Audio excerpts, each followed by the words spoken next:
یعنی رسول جو آتا ہے وہ انسانوں میں سے ہی ہوتا ہے۔ رسول کی کچھ خصوصیات ہوتی ہیں۔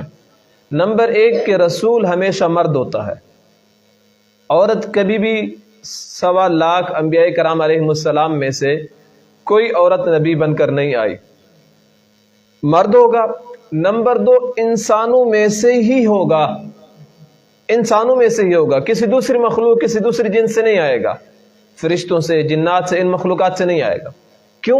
اس نے ہدایت انسانوں ہی کے لیے لانی ہے، اور ہدایت کا راستہ انسانوں ہی کو دکھانا ہے، تو پیغمبر انسانوں ہی میں سے آئے گا۔ اگر فرشتہ رسول بن کر آ جائے تو پھر لوگ کہیں گے فرشتے کو تو کھانے کی ضرورت نہیں ہے، پینے کی ضرورت نہیں ہے، اس کو تو بھوک پیاس محسوس نہیں ہوتی، ہمیں روزے کا حکم دیا جاتا ہے، تو پھر لوگوں کی طرف سے اعتراض ہوگا۔